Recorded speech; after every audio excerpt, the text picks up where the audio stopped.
আসসালামু আলাইকুম ওয়া রাহমাতুল্লাহি ওয়া বারাকাতুহু। সবাই কেমন আছেন? আশা করছি সবাই ভালো আছেন, সুস্থ আছেন।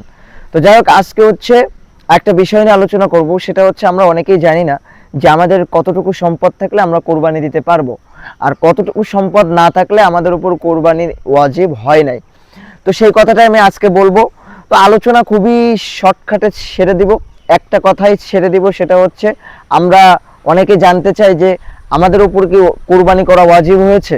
আমরা তো অনেকে আছে গরিব মানুষ, টাকা পয়সা নাই, দিন আনে দিন খাই। তো তারাও ভাবতেছে যে আমাদের উপরে কি কোরবানি করা জায়েজ হবে, আমরা কি কোরবানি করতে পারবো। আসলে এমনটা কোনো বিষয় না। বিষয়টা আপনার কাছে কতটুকু পরিমাণ সম্পদ থাকলে আপনার উপর কোরবানি করা ওয়াজিব হবে, কতটুকু পরিমাণ। এই যে এক কথায় আমি আপনাদেরকে বোঝাই দিচ্ছি, নেশাব পরিমাণ মাল যদি আপনার কাছে থাকে, নেশাব পরিমাণ সম্পদ যদি আপনার কাছে থাকে, তাহলে আপনার উপর কোরবানি করা ওয়াজিব হয়েছে। হ্যাঁ, এইবার আপনি বলতে পারেন নেশাব পরিমাণ কি, কেন আমি এক কথায় আপনাদেরকে বোঝাই দিচ্ছি। সেটা ওই যে রমজানের সময় আমরা জাকাত দিই না, জাকাত ফেতরা দিই না। জাকাত ফেতরা কারা দেয়? যাদের উপর নেশাব পরিমাণ, যাদের কাছে নেশাব পরিমাণ সম্পদ থাকে, তারাই জাকাত দেয়, তাই না? তো একই বিষয় এখানেও, একই বিষয়। আপনার কাছে নেশাব পরিমাণ সম্পদ থাকলে আপনি অবশ্যই আপনি কোরবানি দিবেন, আপনার উপর কোরবানি করা ওয়াজিব হবে। এখানে আরো কিছু বিষয় আমাদের মাথায় রাখা উচিত। সেটা আমরা অনেকেই এখন বর্তমান জামানায় আমরা কোরবানি করি প্রতিযোগিতা দিয়ে। আমরা কি আল্লাহকে খুশি করার জন্য আমরা কোরবানি করি না। আমি ভাবি যে আমি অনেক টাকা পয়সার মালিক, আমার অনেক টাকা পয়সা আছে, তা অমুকে একটা গরু দিচ্ছে, তার থেকে বড় গরু আমি দিব, তার থেকে সে একটা দিচ্ছে, আমি তিনটে দিব।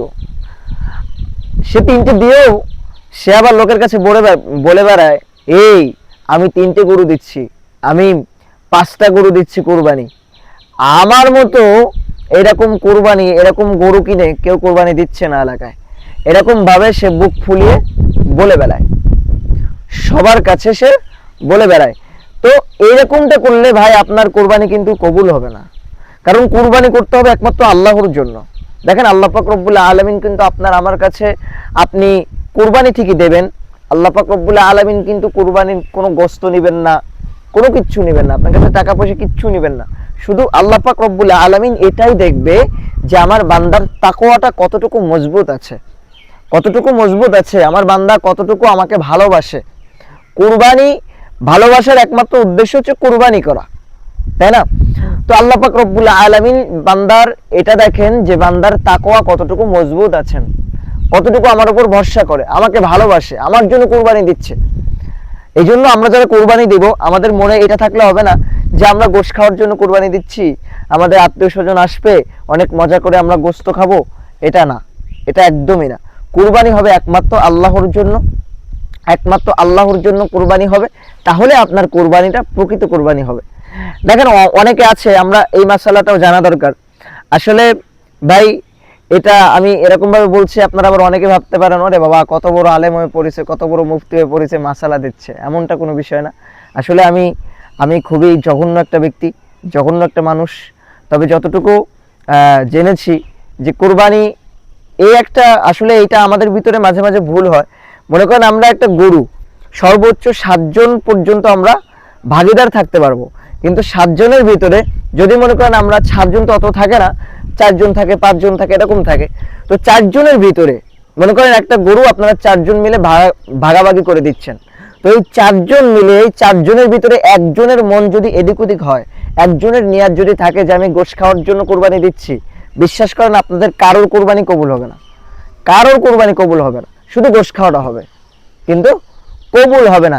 যে নিয়াত করে আপনি কোরবানি দিচ্ছেন, সেই কোরবানিটা কবুল হচ্ছে না। তাহলে কোরবানিতে কি লাভ বলেন? এই 4 জন, যে 4 জন, আপনার আরো একটা বিষয় জানা দরকার। সেটা এই 4 জন মিলে যে কোরবানি দিচ্ছেন, এই 4 জনের একজনের টাকা যদি হারাম হয়, ওই 4 জনের কোরবানি নষ্ট, 4 জনের কোরবানি নষ্ট। যেমন ভাবে একজনের মন যদি এদিক সেদিক হয়, 4 জনের মন, 4 জনের কোরবানি শেষ। একই সিস্টেম, ঠিক আছে? এই জন্য যারা ভাগিদারে দিবেন তারা একটু সাবধানের সাথে দিবেন, যাতে সবার মন মানসিকতা এক থাকে। আমার কথা, আপনি গরু পারতেছেন না, আপনি ছাগল দেন, একা দেন, সেটা সব থেকে উত্তম।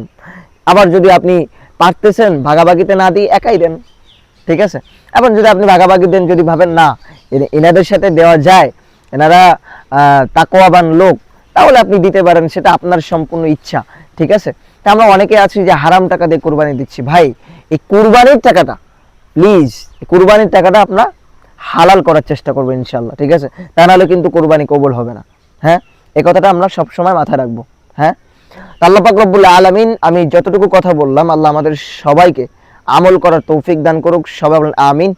আর সামনে আমাদের কোরবানি আসতেছে, তো কোরবানিদের জন্য প্রস্তুতি নেওয়া উচিত। আমরা সবাই প্রস্তুতি নেব।